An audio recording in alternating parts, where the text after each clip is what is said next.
周一下午，第74届世界卫生大会以视频的方式开幕，会期一直持续到6月1号。此次大会的主题为“结束本次大流行，预防下次大流行”，一起建立一个更健康、更安全和更公平的世界。而此前一直搞小动作、叫嚷参加世卫大会的民进党当局，连续5年遭到世卫大会封杀，以疫谋独的企图又一次以失败告终。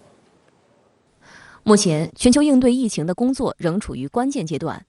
本届世界卫生大会的目标是立即结束当前疫情，并建设一个更健康、更安全和更公平的世界，为下一次大流行做好防范。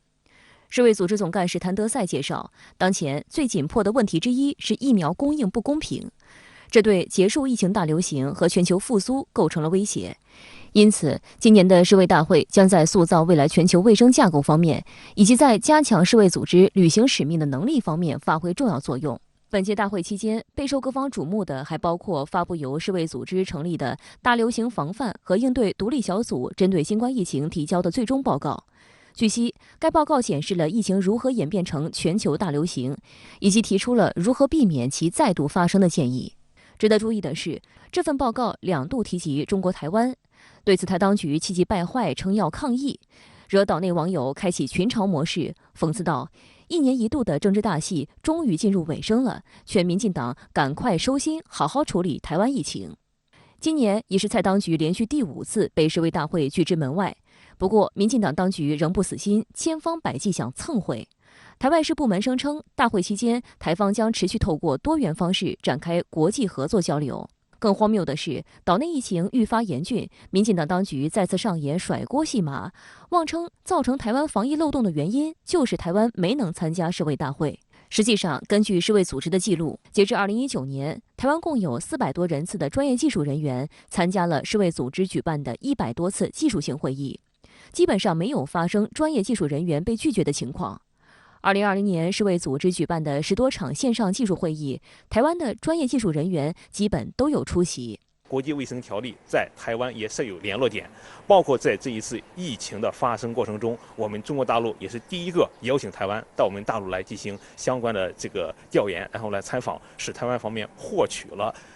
防治新冠疫情的这样一个信息。事实上，此次大会召开之前，民进党当局频频使出小动作，试图以疫谋独，叫嚷参加世卫大会。美国等西方少数国家也跳出来向世卫组织施压，鼓噪要让台湾参加世卫大会。前不久，美国卫生部长在与台卫福部门负责人陈时中视频通话时就声称支持台湾参加世卫大会。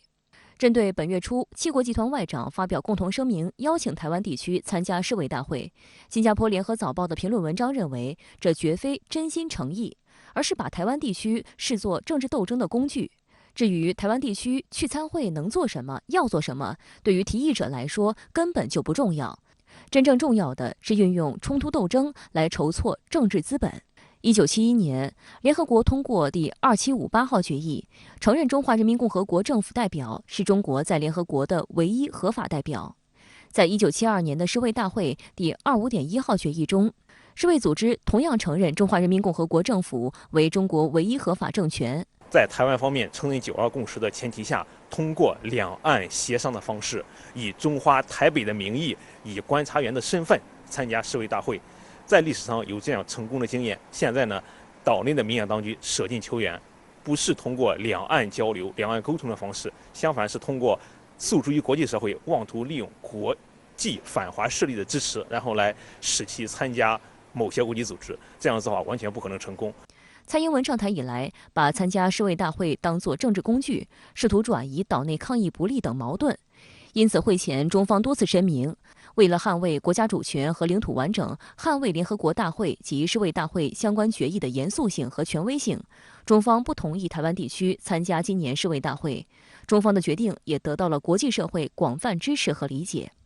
据外交部统计，截至本月20日，已有150多个国家通过外交渠道表示支持中方决定，近80个成员国代表专门致函世卫组织，表明坚持一个中国原则，反对台湾地区参加世卫大会的立场。民进党当局的图谋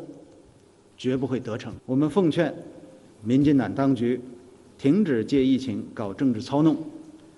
不要再自取其辱。另一方面，美国不仅鼓动台湾参加世卫大会，还在病毒溯源问题上试图再次污名化中国。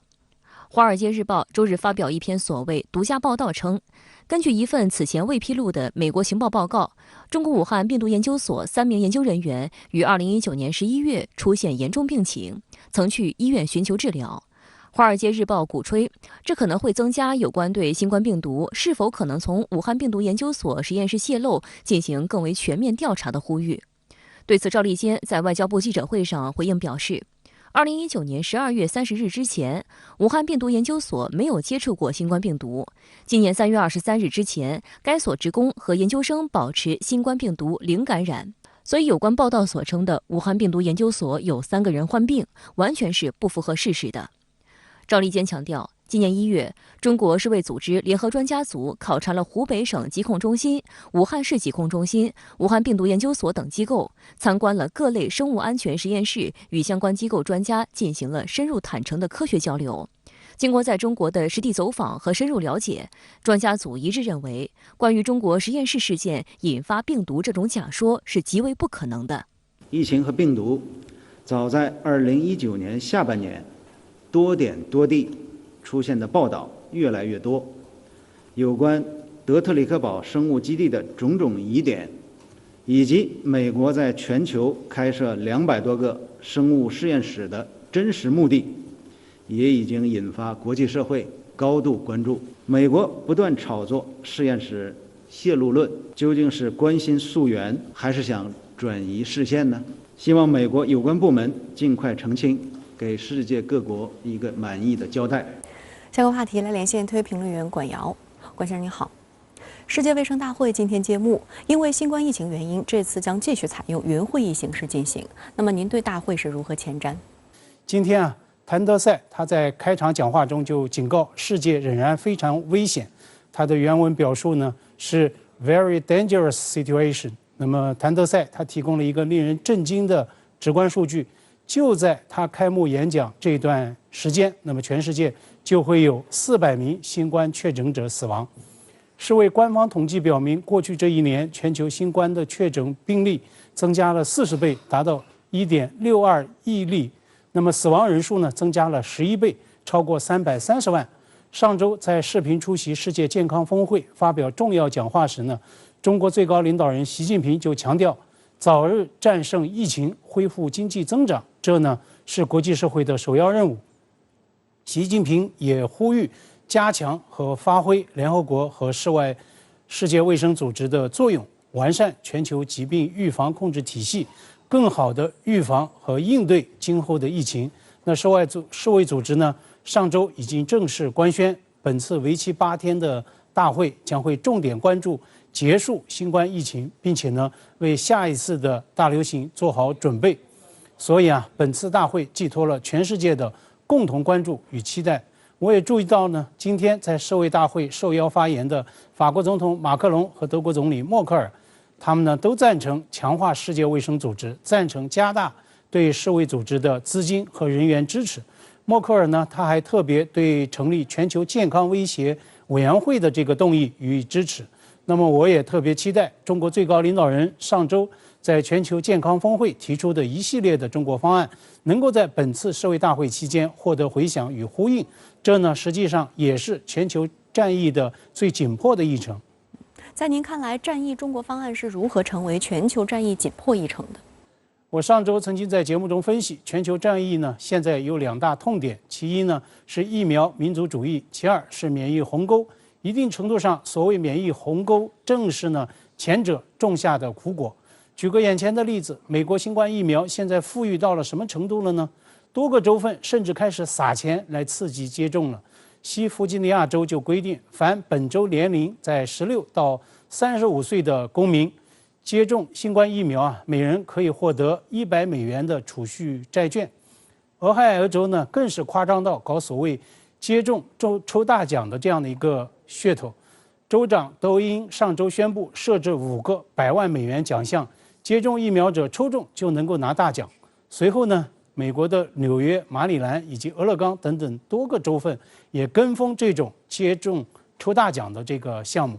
但是呢，没有对比就没有伤害。美国以外的世界又是什么情况呢？美国外交杂志援引数据称，截至5月，全球已接种新冠疫苗的82%都是在中高收入国家实现的，而全球低收入国家呢，仅仅获得了0.3%的疫苗。今天，谭德赛也在开幕讲话中对此表达了忧虑。他自嘲使用了一句非外交辞令，说全球少数几个国家生产乃至买断全世界大多数的疫苗，等于控制了世界其他国家的命运。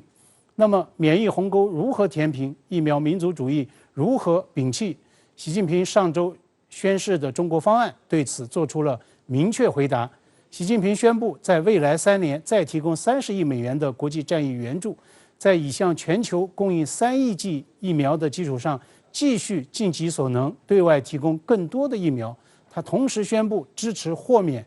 疫苗的知识产权，支持中国疫苗企业对外技术转让、开展合作生产等等。在我看来中方动议呢都是真招实措，没有任何套路。尤其呢，中方还动议设立疫苗合作国际论坛，由疫苗生产研发国、企业、利益攸关方来共商推进全球的这个疫苗的公平合理的分配之道。那么，如果论坛动议能够在本次世卫大会期间取得各方的实质性的响应和推进，我想这对打破乃至消除全球战役痛点必然会有根本性的助推。